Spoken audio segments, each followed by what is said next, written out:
Preparing to live stream the meeting. Preparing to live stream. Setting up your for YouTube live. That I could have done better on the grammar there. I What a just great photo. it did catch your little song there, so that's nice. Oh, okay. So that means we're live, I guess. We are live. Well, ain't nothing to it but to do it, shall we? Let's do it.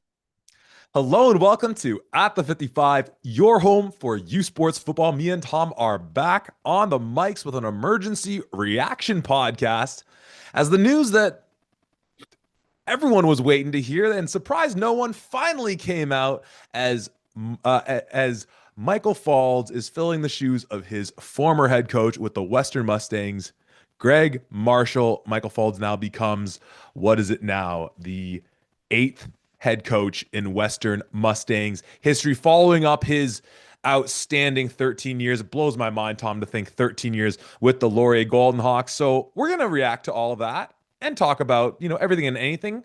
But reaction podcast or not, first and foremost, Tom, how the heck are you doing? I'm doing well, my man. This was this was something that everybody had talked about, where as soon as Coach Marshall decides to retire, they're going to go after Michael Faulds. He's the alum, he's the greatest, he's whatever else. But I'd be lying if I said that I wasn't just a teensy bit surprised by this, especially just because of everything that Coach Faulds has been doing at Laurier, what he has established there as a winning culture, the fact that he was going to be a part of building up or doing the plans for the new pavilion, the new facility, the new everything. There's a lot of reasons to say, I think I'm happy where I am type of deal and whatever else. But I mean, at the end of the day, it's your home's calling you home. What are you going to say to that? And like again, like we had both said, even before G Marsh announced his retirement, it's just like U Sport football small talk of like, well, eventually G Marsh has got to hang him up. Who do you think is going to be the guy? And like, literally no one says anyone legitimately other than Michael Faulds. And then G Marsh actually hung him up. And then, of course, no one's thinking anything other than Coach Faulds for that spot. And then you start, and so on the one hand, it's a great fit and everything he gives up. But then as you start to like hear some of the rumors, and we're decently plugged in with some people that know some good stuff. I mean, golly, at a certain point, like, what's the great madman line? Like, that's what the money's for. Because to quote in the parlance of our times, they gave, from our understanding, this man the bag. And I don't know official numbers, but like, so the folks at Laurier, at least from what we were hearing, and again, it's not to count someone else's money, but in my first reaction to it, if any of those numbers we were hearing were right, it's like, that hate to see it go, but doggone it, who amongst us wouldn't have done the exact same thing? Honestly, I'm sure Laurier folks are very split on this. But like at the end of the day, I have to imagine it's like for everything he did that program, what he's getting out of it, that literally you'd be a fool to turn down. From that standpoint, it's just how could you blame the guy?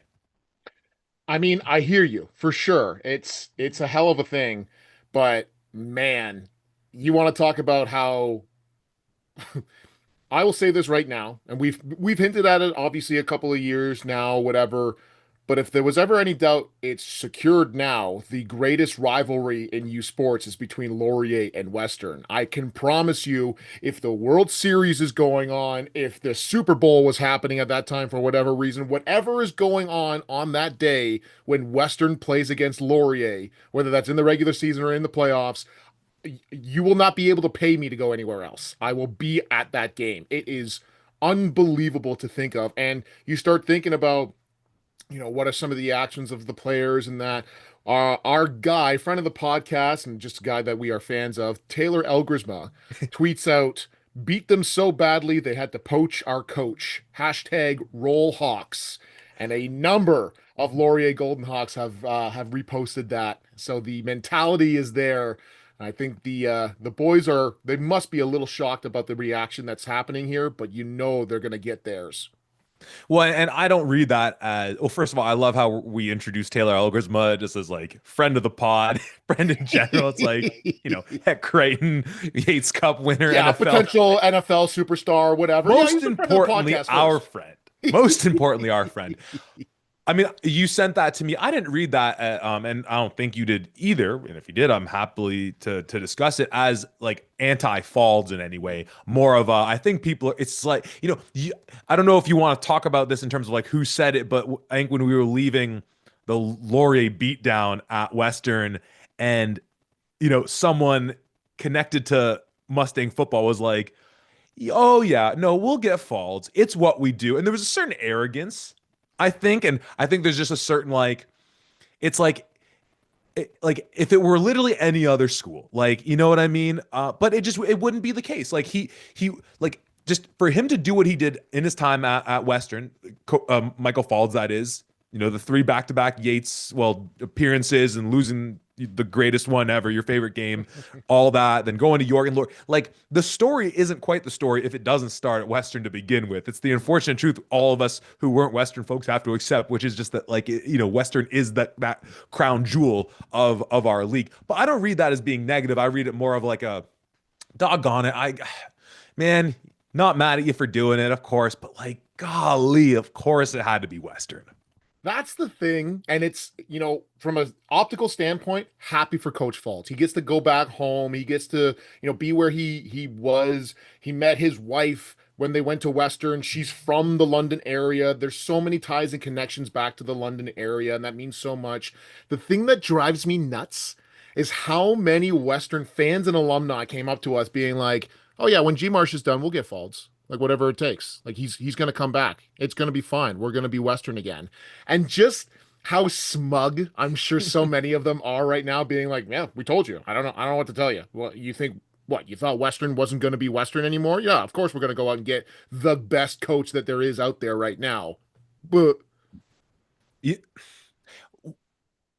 yeah, we obviously like we didn't do the discussion when Coach Marshall hung him up. Partly it just sort of lined up with end of the season stuff and us trying to take a little bit of a break. But so it's obviously a bit late to play the or it's a bit of a moot point to play the like, if not Faulds, then who?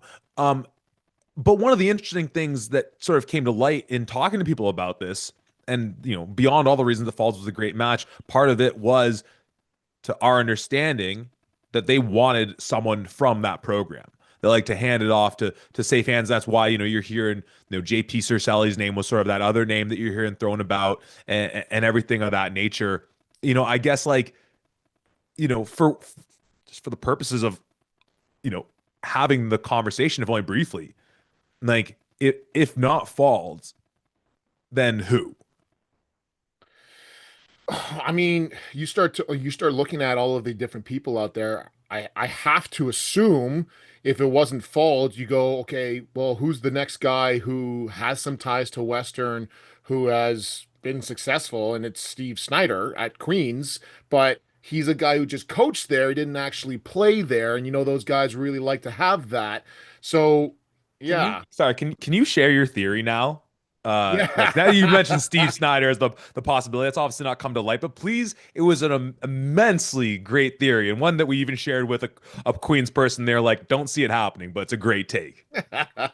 Well, obviously, when the news breaks that Coach Marshall is retiring, I go ahead and put my tinfoil hat on, well, my conspiracy theories, what's happening. And you're a friend of yours and believe brother to Steve Snyder, correct? Yeah. Oh yeah. Coach Snyder, who was previously at the London Beefeaters, steps down and instead takes over as the U16 London Junior Mustangs, which is a summer league team.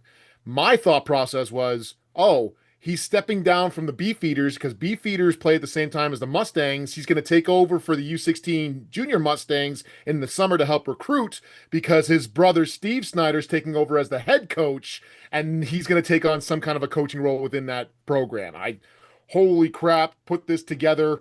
Unfortunately, it's not come to pass, although that would be an electric story or what a way to look at that. But yeah, that had me going for a little bit. Yeah, it's an electric theory. It's a top three theory of all time. The thing I think is going to be very fascinating to keep an eye on with this, and obviously we got to see what Laurier's response is in terms of filling that position now.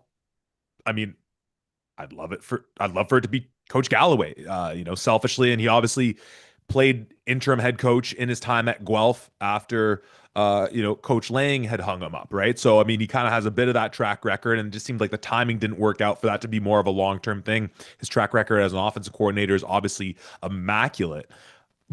But more than that, this is also the first offseason that we're getting this transfer business happening. US style kind of, wild, wild west portal type business. Hey, I never played for Michael Faulds, but we've been in those locker rooms and the man's doggone electric. And like the cliche of run through a brick wall for someone, that's him. I'm not going to speculate because I mean, I don't, there's, I don't know if it would be all that meaningful of an activity, but it's certainly something to be like cognizant of, you know, like, dang, this guy was there for 13 years. Took him to, what was it, 4 Yates Cups, won 2 of them, the one Vanier, the 3 Coach of the Years, all that type of stuff. I mean, he is Laurier football. And for so many of those young men in that program, I mean, it's kind of interesting because then again, like if it's someone like Galloway inside the building, then maybe that helps with that retention. But this is a new thing that we haven't dealt with any other time a major name has left that we've had this transfer situation. Well, it's interesting to note the transfer. I don't know how much the transfer situation will come into play because with the rules of the transfer program, you have to tell or initiate your team. Like if I'm a player and I'm looking to transfer out of my team, I would have to communicate that to my team by December 15th of 2025 to be eligible for that transfer to come out into the 26 season. That's the way that I understand it. For teams that play in the summer, that is obviously a different timeline date. But for the football teams and the other fall teams, December 15th is your cutoff. It was at least this year, and that's going to change. So I don't think that we'll see anybody who hasn't already committed going into the transfer portal because obviously you can't do that. What I'm really interested to see is the kids who have gone into that transfer portal in their minds thinking, yeah, I'm going to go to this university, and then going, wait, what? Oh, Faulds is interesting. over here? Because you don't have to make your decision about where you're going to go by the 15th. You just have to say that I'm going to be Interesting. transferring by the 15th. So now you start looking around and saying, any of the kids who already are, I say kids, any of the young men who are out there who have already told their teams, hey, I'm looking to go somewhere else, or I just want to put some feelers out there, see what's happening, have to imagine that if you weren't already, you are absolutely looking over at Western and saying, man, I absolutely want to go there if I can. So that'll be a really interesting piece as well. It, it's interesting because like, and no, that is very interesting. And at the same time, like, you know, we're in the midst. I'm trying to think. Just if you're watching this live, as always, thank you for tuning in, listening. However, you're tuning in, we appreciate you so much. If you're listening to this, watching it after the fact, once we post it, again, thank you so much. 2 days after the live stream, a day after you'll get this on demand, will be our first exit meeting interview as we make our way through, and a little spoiler alert for it, all 27 teams. We're going across C to C to C on this exit meeting interview this time. And we obviously, starting from the bottom, working our way up to, well, no surprise, Montreal as our Vanier champs. Going to be talking about Western and Laurier a little down the way. And so a lot of that conversation was going to come up, towards Gali, probably when we're getting close to CFL draft season anyways. But what I'm really saying and bringing that up was that to kind of jump ahead to some of that conversation, beyond Coach Marshall leaving, like Western's in that weird position where like we've had a lot of conversations about this where you never want to bet against them.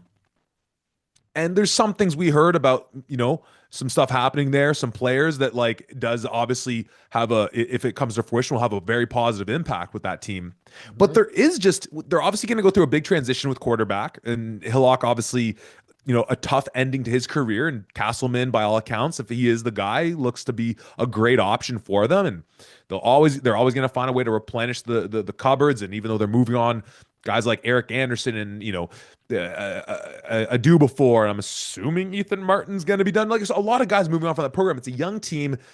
where there's the part of you that like if it weren't Western and I'm just evaluating what's been going on with this team the last couple of years, even making Yates Cups and undefeated seasons, all that stuff, and then kind of looking recently at the things happening, if it weren't Western, there's part of my evaluation of them in this offseason period where I'm like, uh, I don't know if there's a true dominant team right now. It's probably Laurier, but like it's certainly not Western. I know we've had some conversations about that off mic. I'm curious now with this Faulds piece where like again beyond anything else that's going to happen this offseason, that's as big an acquisition for me in terms of being like no, I all that any of that doubt, any of that apprehension about what direction this program was going, I don't care. Get a whole new 55 on that roster, and it'll work. And that's both what he does on top of how just the name brand itself. But no, there was that part of me that again, if you removed the purple, the ponies, all that stuff, I'd be like, I don't like the direction this team's going in. That's very much turned around for me.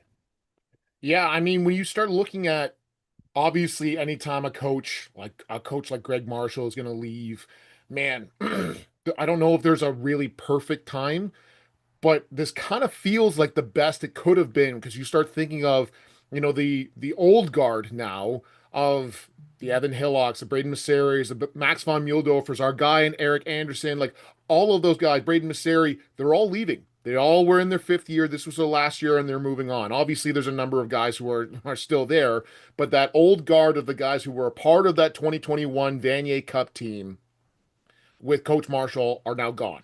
And so this is always going to be a transition period. Anytime you replace a quarterback, especially, I feel like that's a big transitionary period.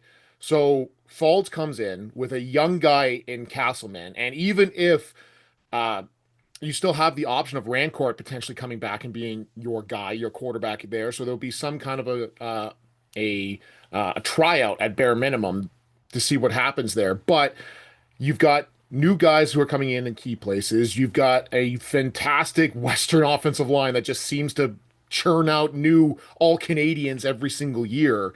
You want to talk about the rest of the coaching staff that's there. You've got one of the best offensive coordinators out there in Gaten Richard. I think the only knock against him is that he's a head coaching candidate, and he's probably going to be moving on as soon as there's another position that's out there that fits him. Paul Gleason, who is a legend in the London community, doing my research on him, I didn't realize that Coach Gleason actually coached at CCH back in the day before he went to Western, and is still one of the best high school records for coaching, I think, in the London community, but especially anywhere. 67 4 and 1 during his tenure from 1990 to 1997 at CCH. Holy crap. But you've got a guy who is a legend in that standpoint. And I know there was obviously a big controversy around how the season ended with the extra point and the Rouge and everything else, but I don't think any of that goes on to their special teams coordinator, Miles Manilow, who is a phenomenal young coach who is in that community and is a Western grad himself. And it's that sweet spot of he's a young coach in his career. He played at the university, but he's also old enough that he's removed from anybody he would have played with on that team. So it's not like he's got buddies on the team and there's that weird divide or whatever else. He's established as that special teams coordinator. And the great thing about guys like him, and especially in our guy, Chris Marshall, is the fact that they're out in the community and they're coaching at other places. Chris Marshall was just a part of the Team Canada men's team that was out there playing out in, I believe, in Germany, or they played against Germany and Mexico and whatever else, but being a known name in that community, Miles being somebody who was actively in the coaching community, just last year with the Burlington Stampeders, you've got these guys who are in the community who are actively willing to go out and get other coaching opportunities here, along with outstanding older coaches like Dennis McPhee coaching your defensive line, who's a legend in the game. Mark Forsyth, somebody that I really look up to from his time at McMaster. Kwame Adu. Like, there's a number of really talented coaches on this staff already. Obviously, our guy Jackson Yonkis. Like, there's a lot of things to be excited about with the staff.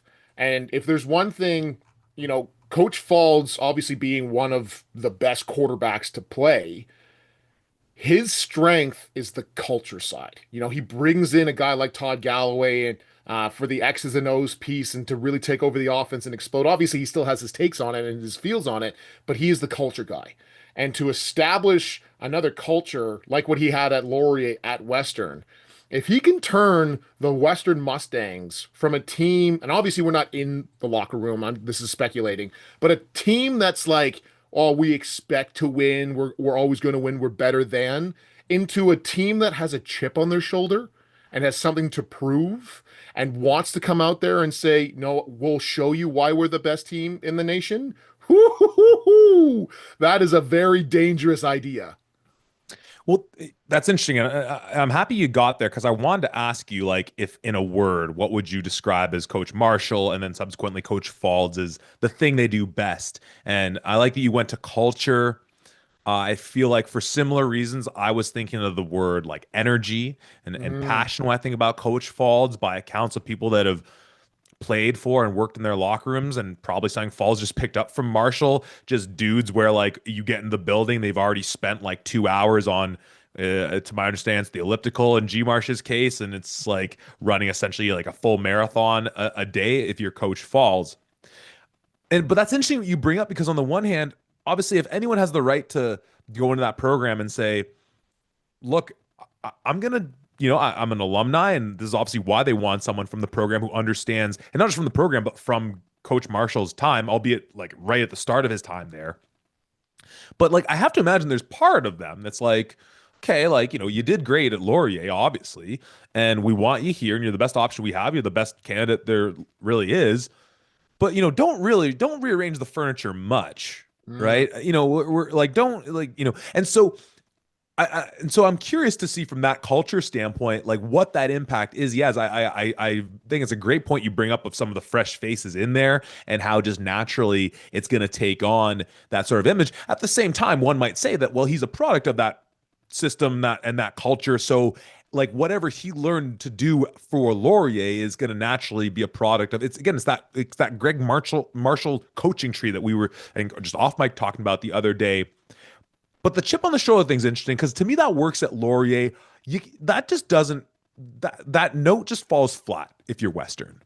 Like we talked about it going into I think the 2023 season or maybe the 24 season. I think it was the one following how they kind of got embarrassed by Montreal, or maybe it was when they lost to Laval, whatever it was, and just saying like, look, go 8-0, win the Yates Cup, win the Yates Cup by 50. Honestly, no one cares. Like you're competing at a different level.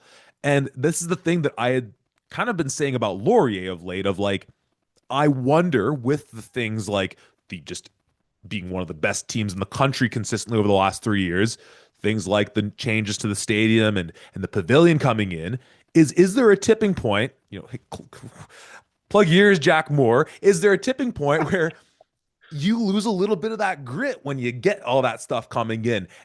It's like that was built off grit, but kind of maintaining that as your culture to me is a tough thing. I mean, like it seems like it would be a tough thing to do that much more going into a program like Western where just the name speaks volumes. Doesn't matter that you could say that over the last 2 years, Laurier has been the better program.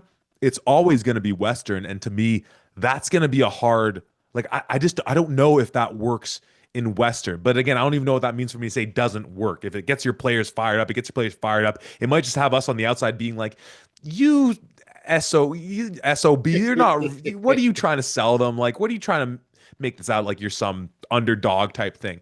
That's what I'm curious about. Cause like that to me is the thing that was so transformative of his time at Laurier, of really taking that, kind of using that as the thing that built up, hey, the bloody stands are falling apart. Like the turf is a mess. Like we're a rough and tumble, band of outcasts that are coming together and we don't care who we put in front of us.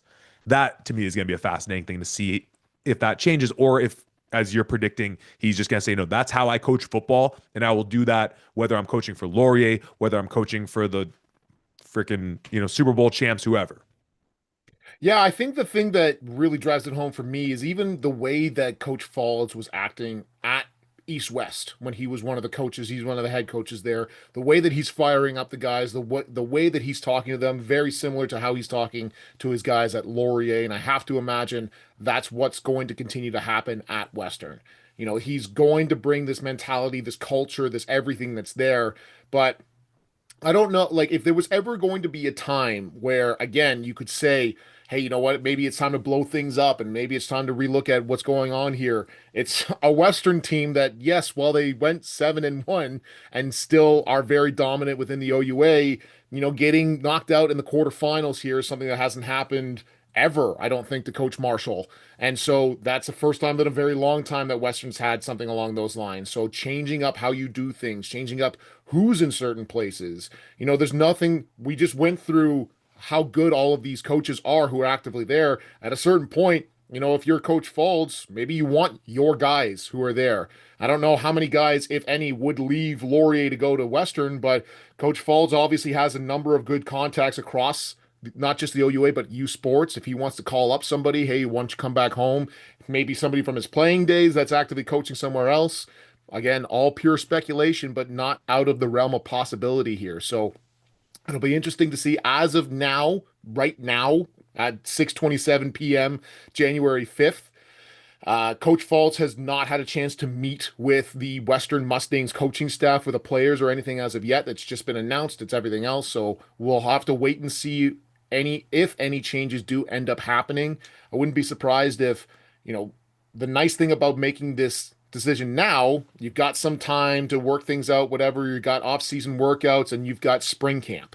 Spring camp is a fantastic time to really start to assess what do you have right now? What's in the locker room? Who do you have who's maybe these up and comers? And this is a phenomenal opportunity for any of those younger guys at Western, maybe guys who might have been on the bubble a little bit, or maybe, something else had happened. Maybe somebody has a little bit more seniority than they do, whatever. If you can play, you're going to get a chance. You're going to get a shot. And you start talking about, the differences and how things are going. I had the opportunity to, well, because I'm a psychopath and I want to take in as much U Sports as I possibly can. When training camp opened, the very first day of training camp, I went to Laurier and I checked them out and I watched practice. It was incredible. Energy was high, how they were doing things, whatever else. And you go to Western and it's the same type of energy. People are excited, whatever, but the way that they're going about it is very different. Coach, at Laurier, there's a number of guys who are all interspersed. There is no real, here's your ones, here's your twos, here's your threes. You've got 50-year seniors and first years playing on the same lines together, whether that's offensive, defensive lines, whether that's linebackers, receivers, whatever else. It's a big mix and mingle of people, of players. So you get an ample opportunity to showcase your stuff. With Western, it was very heavily, here's your starters from last year, you're number one. This is the backups here, you're number two and number three. And there's qualities, good qualities to both things, but obviously that culture, how you're doing that starts from the top down. And if that's what Coach Faulds wants to bring to Western, that's what's going to happen. And in that case, especially now, that gives a lot of those guys in their second, third, maybe even fourth years who haven't really had a big chance to play an opportunity to show themselves in front of a new coach and to prove why they should be on, the dress roster or maybe even starting type of deal. So anytime you get a new coach in there, that's really what's going to happen from that standpoint. From the Laurier side of things, you start talking about, what Coach Faulds brought to that program and how he was doing things and whatever else. Let's not forget that this is a program that also has Coach Ron Van Werkerk, who has been there for 27 years, I want to say. Been a defensive coordinator for them through and through, has seen a lot of really outstanding things, been a part of some legendary programs. And in my opinion, I think he's the guy that they go to and say, do you want this? Do you want this job? Nothing against Coach Galloway. He's easily got to be one of the top candidates for a head coaching position anywhere. But I think if you're Laurier and you're saying, we want our guy, a Laurier guy leading this, you look at Coach V, who has been there, like I said, for so long and been a stalwart, a staple on that defense, and say, are you the guy to lead us or be that. And like worst case scenario, if he's like, no, you know what? I like being a defensive coordinator. I don't want to go to your offensive coordinator, Todd Galloway, who, like I said, is not only one of the best offensive coordinators, but it's got to be up there in terms of a head coaching candidate. And very happily, you should be able to pick your next guy from within the building. and who's a Laurier guy as well. So Mm, kind of just playing the Western card to that effect. Shout out to everyone in the live chat on YouTube. Most comments seem to be directed towards the kind of surprised, but not surprised aspect of it all. The Van Moorkirk piece makes a lot of sense. Part of my curiosity would be, I wonder how many more years he just wants to be doing it. As you made mention, he's already been there for nearly 3 decades now. Whereas someone like, say, Coach Galloway, or again, not to say, not to have an age bias in that regard. Fascinating to see where they come, what decision they come to in that. The Western piece, as far as the building of the culture, the players that are just going to try and prove themselves, and this, that, and the third. The part that'll be very fascinating too is just the aspect that, like, whether their ire was directed at Coach Faulds specifically. There's a lot of people in that building that sincerely hate the Laurier Golden Hawks yeah. for knocking them off the mountaintop the last 2 years. But having their guy in your building, no doubt, eases the pain of that.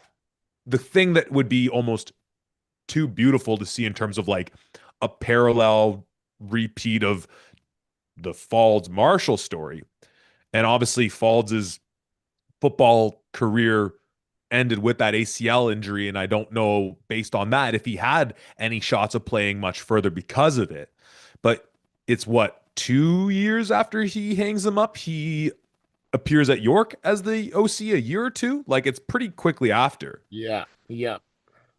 You know, I think Taylor's got a number of years to still, play at the professional level, but there'd be a very cool, what is the Star Wars thing? The Padawan becomes the master, and then we repeat that cycle all over again. Who knows? Taylor winds up offensive coordinating with, I don't know. I'm not going to start speculating, but an interesting parallel. And of course, just the thought that, like, yeah, he already spent 13 years at Laurier, but the guy's bloody just 10 years older than us, Tom. I mean, like, G Marsh is what, in his late 60s. hmm Like the thought that, like,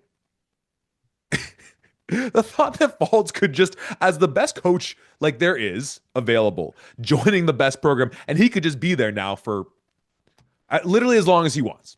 Like it, again, hey, salute to you, Western. I mean, I'm sure they're all over there, giving us the "you hate us because you ain't us" type response to it all. So I don't know, Tom. It's both a great day for the OUA and an awful day for the OUA. I had a few different Western alumni in particular just message me when the post finally came out, just the post itself, and one of those shit-eating grin emojis, just like, we knew that this was going to happen. We knew we were going to get our guy. And you're like, I know it makes a lot of sense, but because you're Western, it just, I can't believe it happened. But of course, going back home, getting the bag to go back home, it's really difficult to say anything other than that. You start talking about the changes that could happen here and the ripple effects, because you start looking at how passionate those players at Laurier talk about Coach Faulds, or talked about Coach Faulds and their experience at Laurier. Talking to guys like Laomi Ochatalai or Taylor Elgersma or anybody else, you say, you love to play for that guy, you want to play for that guy, and you bring that to Western. And I think obviously Coach Marshall is one of the greatest of all time. You still had that same kind of feeling, but I think with Coach Marshall, especially in the later years, he really allowed his offensive coordinator, well, his offensive and defensive coordinator to do their thing, to really run those teams. He'd come in as the head guy, obviously, and have the final say and whatever, but he had a bit of a step back in terms of what he was actually doing. But now with Faulds, he's in there. He's going to be there. He's going to be the reason you want to come to Western, to be a part of that program. And to think of Western, who's already phenomenal at recruiting, getting better, ugh, it's just going to be brutal. So here's hoping that Laurier can maintain their dominance. They can do something in order to battle this. It's going to be, like I said, I don't care what else is going on. I don't care how you've got to do it. If there's one time ever that U Sports would say, you know what, maybe we do want to televise just one regular season game, it'd be this one. Western versus Laurier, whenever that happens, we will be there. We have to be there, and it's got to be must-see TV. I mean, we haven't missed a Western Laurier game in like 3 years now. So obviously we'd be at that one and we will be at that one. Uh, Tom, speaking of coaches returning home to take on a head coaching gig, we have an interview with such an individual coming up in not too long as part of our exit meeting series. For those out there listening, you feel free to guess who that team is and who we'll be talking to in that post. They'll be coming out in some time. Obviously, so much more of this story is going to unravel as time proceeds. How we see what happens with transfers, guys going to the draft, all the usual stuff that as we make our way through the winter into the spring just beholds for us all. I guess last question I'll throw your way, and I feel like I know my answer to it, and I think you'll probably be aligned with it. Does any of this change if they hoist a Vanier Cup 2 years ago, make it back last year, or any number of Vanier Cups? Let's get crazy with it. Let's say they go back to back. Any number of those. If those Golden Hawk teams in the last 2 years, in either one or in both, are hoisting a Vanier Cup, does any of this change? Honestly, no, I don't think so. Yeah. I think this is always what was going to happen, especially with the way that it happened and everything else. To do what they did in 24, of course, you would have wanted to end that off with a Vanier Cup. But the fact that they made it there, the fact that you had your guy in Elgersma win the Heck Crichton to go 8-0 to beat Western twice in the regular season and then in the Yates Cup that you hosted in Waterloo felt like there was a lot of things that got checked off the box there. Obviously he had won the Yates Cup in 2016, but that was at Western. To host it at Laurier to get that done for the first time since 2005, where they would have won their Yates Cup at home. He was able to do a lot of really big things with Laurier. And you started looking around, and even what you and I can't remember if we talked about it on mic or off mic, but you started looking at like, was that 2014, like, was that the window?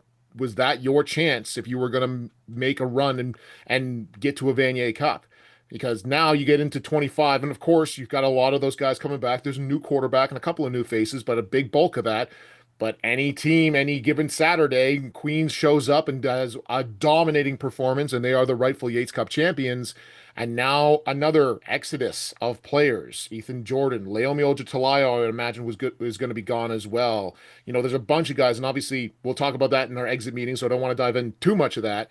But is there something of a writing on the walls of like, I'm going to have to rebuild at least some aspect of this in order to get back to a Vanier, or do I just go home and rebuild my home and get us back to where I want us to be? So, number of things kind of impacting there, not to mention all of the ties to the London community, like we talked about. I think it just makes a lot of sense.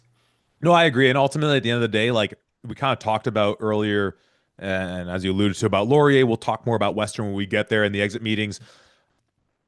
Honestly, like kind of going back to my piece on, again, you remove the name and you just look at the production, 7-1 seasons, Yates Cup appearances aside. I just haven't loved the direction this team's been going in. And thinking about next year, there's a lot of question marks up for grabs. In some ways, it sort of softens the blow a little bit of like, it's not him going there after Evan Hillock's winning a Vanier Cup as a rookie. So there's a slight different tenor to it because there are some of those question marks. And there does feel like there's a bit of that rebuild that he'll have to do. At the end of the day, like this is why they always said in Guelph, do you want to go somewhere and build a house or paint a house? And it was always known who they were referring to. And clearly they got plenty of paint waiting there at Western Alumni Stadium just to add on.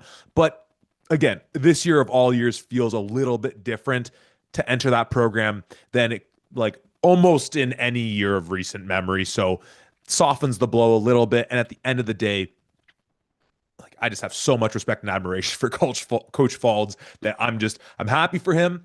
I'm happy for just to see what this is going to do. It opens up a new opportunity for someone with that Laurier program, and they've obviously been going in a great direction. And I'm very curious to see, it's a huge decision they have to make now, and I'm fascinated to see where they go with it. So, hey, we'll just keep following the story. And yeah, anything else, Tom? Just as we come to a close here. You just think about the Western coaching side of it, the history of it. Obviously, there's a number of years that you can go back, but we're starting with just the last few. Legendary coach Larry Haler. up there with some of the best wins of all time. Then you get Greg Marshall, who was already something of a legend within the OUA and U Sports community with his time at McMaster, what he did in the early 2000s, and comes back from Hamilton Tiger Cats, goes to Western in his first year, wins a Yates Cup, and obviously goes on the unbelievable tenure that he did, winning two Vanniers and a host of other Yates Cups and just establishing Western as that dominance in there. And then you move on from him, from a veritable Hall of Fame coach, and you get another young coach who has won so many. He has won a couple of Yates Cups. He has established a new dominant program in youth sports, and he has established one of the best staffs and collections of talent that you can have in youth sports. And you take that guy and you bring him to Western. I just the meme in my head that I can't stop saying. It's just they can't keep getting away with this. How? How do they keep doing this? But credit to Western.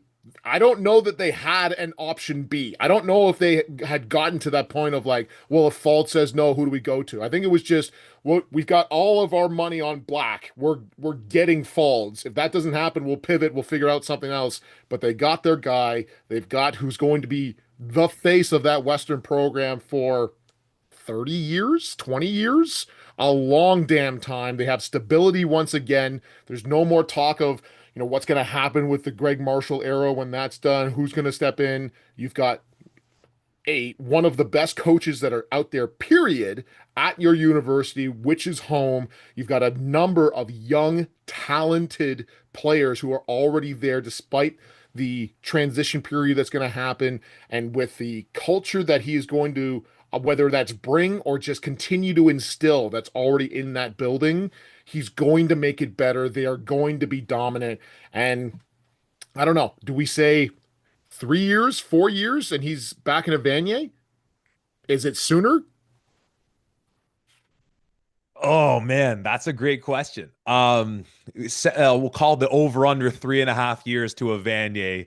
Um, Golly, I'll take the over out of just optimism for the rest of the league. But let us know what you think about that one. We were joking a little bit with just being the thick of the college football playoffs down south happening right now of just who the parallels are to these coaches, and this would be the equivalent of instead of Bama going to DeBoer, this would be a few more years of Signetti doing his thing in Indiana, and then he goes in to, fill in Bama. Kind of has that feeling to it. But end of the day, it's going to be exciting to see what comes to pass. Thank you to everyone following on the chat. Hey, KG Waller, we know who you are. Thank you as always for your contributions. Mr. JL2, I think I know who you are as well. Shout out, my man.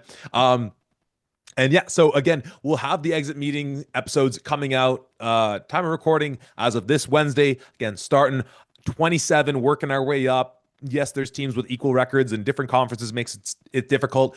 I'm certain you'll be upset at some point with who we put in what order, but we welcome the upsetness and none of it's done maliciously. So again, Tom, great job by you as always. We are going to be doing some more potting very shortly again with another head coach in the U Sports landscape. So we'll be talking to you very soon right here at the 55.